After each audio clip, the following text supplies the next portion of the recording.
Muy buenos días, damas y caballeros. Gracias por acompañarnos. Hoy es Día Internacional del Trabajador, de los trabajadores. Y de las trabajadoras. Y se celebra en todo el mundo. Así es. En todo el mundo. Aquí en República Dominicana habrá conmemoración, aunque el día, que debió de ser no laboral, se reenvió para el próximo lunes. Y con motivo de la efeméride hemos invitado a tres distinguidos caballeros que han jugado papeles estelares en la Organización de los Trabajadores Dominicanos. Se trata de Rafael Pepe Abreu, Pepe, quien es el secretario general de la Central Nacional de Unidad Sindical. de la Unidad Sindical, la CENUS. Don Gabriel del Río, un dirigente histórico y de una organización que es la más vieja de la que existen en la República Dominicana a nivel sindical, la Central Autónoma Sindical Clasista, la CAS. Y Rafael Santos ahora es un líder de una empresa educativa, él es educador, pero él fue secretario general de la Asociación Dominicana de Profesores. Lo hemos invitado también a él, como lo hicimos el año pasado, en un panel similar, porque Rafael Santos ha mantenido su vínculo con el movimiento sindical y parece que ahora es un intermediario entre el Poder Ejecutivo, los poderes públicos y las organizaciones sindicales, y vamos a conversar un poco, y ustedes son las personas más autorizadas, bienvenidos, para hablar pasar un balance. ¿Cuál es la situación del movimiento, de los trabajadores y trabajadoras dominicanas? Las trabajadoras, Millicent, dominicanas, incluyendo a las trabajadoras del hogar, que se han ganado también un espacio en la sociedad dominicana. Muy bien. Cuéntenos ustedes. Vamos entonces a iniciar con Rafael, con ese balance en relación a cómo encuentra este día a los trabajadores y trabajadoras de República Dominicana. Muchas gracias, Millicent. Gracias, Alberto. Realmente los autorizados para hablar en nombre del movimiento sindical, Gabriel del Río, Pepe Abreu y las centrales que ellos representan, saben que hoy es un día donde, al hacer el balance entre ayer y el hoy, en sentido general, no en sentido particular, para que no me llame a alguna gente que viva en Jueguimía o en un rancho. En sentido general, las condiciones de los trabajadores hoy nada tiene que ver con la época en la que se instituyó esta fecha, el 1 de mayo, como Día Internacional del Trabajo. E incluso, no digo 1886, que era el momento cumbre de la segunda revolución industrial y los obreros solo eran obreros. Eso yo he visto en Finlandia, en Europa nórdica, lo que eran las camitas de los obreros de esa época, de principios del siglo XIX y siglo XX. Y era una camita pequeñita, lo que quiere decir que los trabajadores incluso eran mucho más pequeños de estatura que como son hoy. Es decir, en el momento que se produjo el acontecimiento de Chicago y en el momento que se produjo la primera de resolución de la OIT que consagró el 1 de mayo como Día Internacional del Trabajo, y que nosotros tenemos que decir que hoy, en sentido general, las condiciones son distintas. Ahora, en sentido particular, todavía este Día del Trabajo encuentra a los trabajadores con muchas discriminaciones materiales y sociales, e incluso culturales. No, mientras más se han desarrollado los medios de comunicación, gracias a las revoluciones científicas, es donde más desinformada vive la gente, donde más impera la posverdad, donde tú le preguntas a un obrero alguna cosa que él jura que es verdad que pasaron y que a lo mejor lo que son es un meme, porque hay un proceso también de deculturalización de las clases trabajadoras. Correcto. El hecho de que nosotros tres hombres estemos aquí y que no tengamos una mujer sindicalista entre nosotros, quiere decir que también en el mismo movimiento sindical se han mantenido desigualdades. Yo fui líder de los maestros de una organización y de un grupo social donde el 67% son mujeres, pero los dirigentes básicamente éramos hombres. Y todavía se cuentan muy pocas las que han Digo dirigido el gremio. digo esto para resumir Sí, sí. de la manera siguiente. El 1 de mayo hoy nada tiene que ver con el 1 de mayo del 2020, cuando nos tocó a nosotros asumir la gestión de gobierno que encabeza Luis Abinader. El 1 de mayo hoy es una denuncia viva de aquellos trabajadores que todavía están desprotegidos de la seguridad social, con unas pensiones miserables, una cosa espantosa. Cuando la gente más necesita ese auxilio es cuando más desprotegido queda. Por tanto, yo digo, es una materia pendiente para los hacedores de justicia social, lo que es el tema de las pensiones, lo que es el tema de un salario decente, y a pesar de que se han producido varios aumentos salariales al mínimo en este gobierno, pero todavía el salario queda un poco lejos Ya. del costo de la ¿Cuál es el canasta balance, familiar. Gabriel del Río? Bueno, muchas gracias una vez más por la invitación. Siempre. Ya Rafael introdujo un tema importante. Recordamos la lucha del 1886, allá en Highmark, en Chicago, donde inició lo que decimos la 3-8. La lucha por la 3-8. 8 horas para trabajar, 8 horas para la familia y 8 horas para dormir. Esa meta no se ha alcanzado Estamos hablando cuando se trabajaban de 12 a 18 horas al día. Y esa lucha inicia para defender, para lograr una conquista importante, que era la 3-8, como le llamamos. Hoy día, indudablemente, que el trabajador, hay un cambio extraordinario. No podemos comparar aquella época con esta época, porque en esta época estamos reclamando otras reivindicaciones fundamentales. Ya la 3-8 la logramos. En nuestro país prácticamente se trabajan 8 horas al día. Eso fue un logro del movimiento sindical de los trabajadores, y que en las luchas ya en el 1919, cuando se crea la OIT, indudablemente se aprueban ya las 3-8 como una medida de la OIT, reclamando a nivel mundial que se apliquen la 3-8 para los trabajadores del mundo. Hoy día nosotros tenemos que decir en este 1 de mayo que queremos agradecer a nuestro presidente Luis Abinader, agradecerle que su preocupación por el salario, su preocupación por mejorar los trabajadores, que puedan tener mejoría en su salario. Él ha sido un promotor, el único presidente que ha estado presente en las actividades de los salarios de los trabajadores, pero nosotros siempre estamos reclamando algo más. Nosotros decimos, el problema de la libertad sindical, el problema de los salarios se han mejorado, pero hay unos salarios que nos preocupan siempre a nosotros, que es el salario de los empleados públicos, que no se ha mejorado, y las pensiones. Son dos temas que están pendientes. El salario mínimo de los empleados públicos, que está en 10.000 pesos, las pensiones que están en 10.000 pesos, es una gran preocupación. Y como nuestro presidente hoy día queremos saludarle como primer trabajador de nuestro país, queremos recordarle esa misión, esa preocupación en ese sentido. El tema fundamental para nosotros es libertad sindical.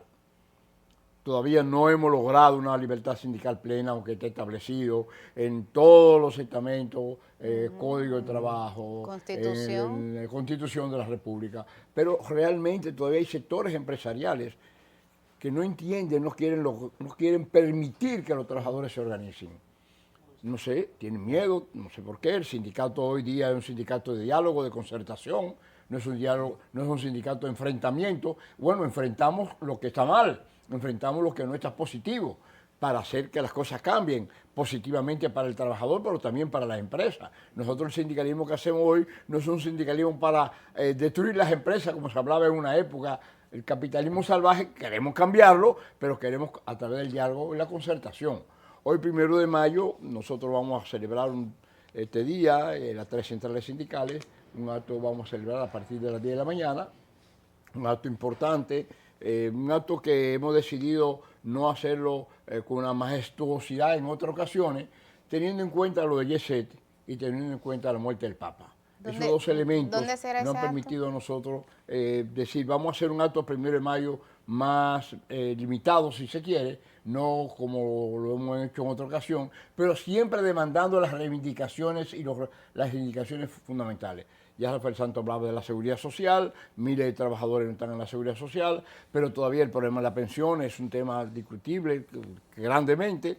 Sí que nosotros hoy día podemos ir, hemos mejorado, pero siempre los trabajadores queremos hacer más justicia. Hay, Pepe, llegó a los tres, porque se refieren al tema, una realidad, más allá de lo que dicen las leyes, la conquista, por ejemplo, la 3, 8, la realidad es que el multiempleo ha sido la vía que han tenido que tomar los trabajadores para tener los ingresos esenciales de sobrevivencia. Y esto plantea que ya no es 8 horas lo que se está trabajando. Se trabaja 8 horas en un lugar, pero con frecuencia se trabaja 8 en otra, o 5 en otra, o 4 en otra. Y en definitiva, estamos hablando de jornadas laborales Extensas. bastante largas. Y eso se da a todos los niveles, a nivel profesional y a nivel de trabajo manual en distintas empresas. ¿Qué piensas sobre eso, Pepe? Sí, yo quiero hacer como hicieron Rafael y Gabriel un pequeño Balance. por lo siguiente. Quiero aprovechar,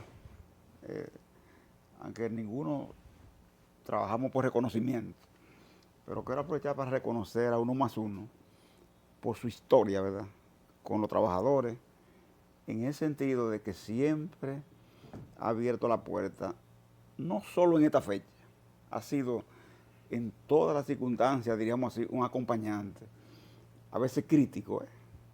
Alberto sube posiciones críticas, pero siempre reconociendo que los trabajadores tienen que tener su espacio. Porque aquí hay gente todavía, que a la altura en que estamos, a tantos años, haciendo 69 años de aquella masacre de Chicago, no reconocen los espacios, por ejemplo, del movimiento sindical. Y ustedes nunca han sido mezquinos en ese aspecto, críticos, pero reconociendo nuestros espacios. Yo creo que nosotros tenemos uno de los desafíos más grandes que tenemos nosotros, fuera de lo que han dicho los compañeros y que en nuestro balance tiene que ir, es Adalberto que fuera de lo que dice de ese pluriempleo que hace que la carga horaria como quiera se mantenga en muchos casos. Nosotros también nos encontramos con un capitalismo que ha encontrado una fórmula muy efectiva para debilitar el impacto del movimiento sindical de una manera calladita y legal. Y es la tercerización del trabajo, la subcontratación. Nosotros tuvimos una etapa, en eso que dice Rafael Santos, del discurrir, de lo que ha sido el movimiento sindical, si aterrizamos en el dominicano, ¿verdad? Uno dice, una etapa en que teníamos lo que llamábamos la grande compañía, una gran compañía, ahí, una gran empresa, ¿verdad? Como se dice. Bueno, crear el sindicato de esa gran empresa era un anhelo que muchas veces triunfaba por el aglutinamiento, ¿verdad?, que había de esa multiplicidad de trabajadores, que estaban todos juntos, un mismo techo, etcétera, etcétera. Hoy nosotros nos encontramos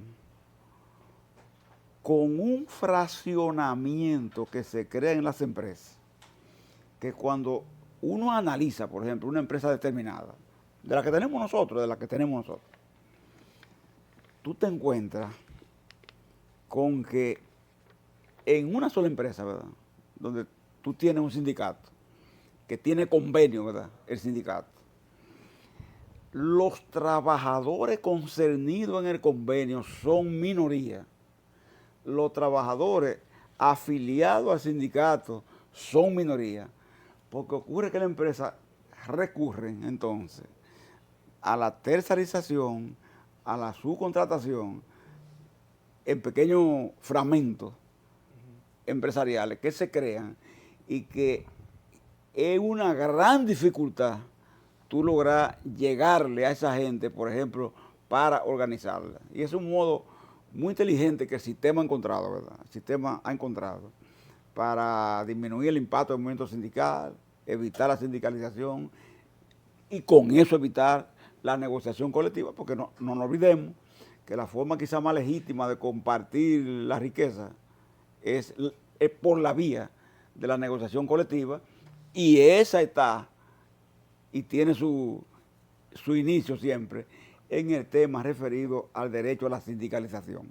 Entonces, por eso los empresarios, aparte de la metodología de la represión, de los traslados, las persecuciones, etcétera, el sometimiento a tribunales, también utilizan una vía inteligente y legal, que es la llamada subcontratación o tercerización. Eso es fuera, Adalberto, del tema de la carga horaria que también propicia el pluriempleo que se ve obligado el trabajador. Ya, ese pluriempleo está muy determinado por los bajos salarios. Claro. Que si bien, como decía Rafael, han estado mejorando ligeramente en los últimos años, siguen siendo muy bajos, muy incapaces de proporcionar los recursos para atender hasta las canastas familiares. Y poder quedarse con un solo empleo. ¿Y qué se puede hacer frente a una situación como esta? Rafael. Mira, ahí entra mi segundo sombrero, que es el de director de Infotec.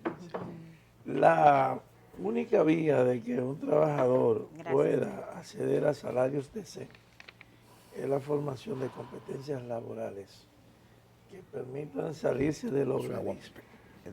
El obrerismo es la forma primate de analizar el mundo del trabajo.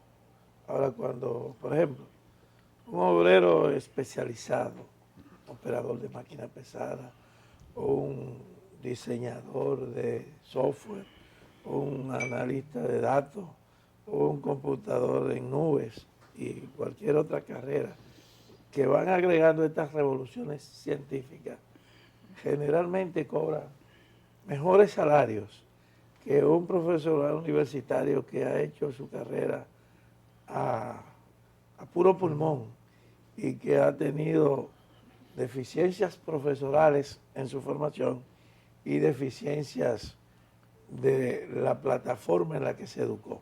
Entonces, ese obrero que se forma en Infotec, Rafael, ese los obrero técnicos y profesionales, obviamente, que tienen mejores oportunidades en el mercado laboral y ganan más, pero siguen ganando salarios muy inferiores a los promedios de otros países y siguen teniendo que apelar a una segunda un segundo trabajo, una segunda fuente jornada de ingresos.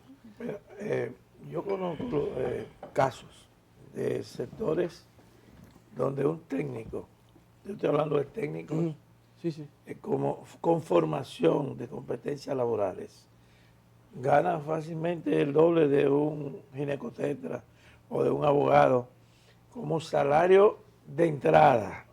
Pero ese no es el tema que yo quiero enfocar, es que ha sido una modificación de la conformación del mercado laboral en dos aspectos. Del tiempo en que nosotros fuimos sindicalistas, la mayor actividad económica se desarrollaba en 2 o 3 ciudades. En la capital, algo en Santiago y en los ingenios. Y ustedes que son de un pueblo de ingenio, que tuvo ingenio, tú y Gabriel saben que las peores condiciones de vida se daban en los batalles y en los ingenios.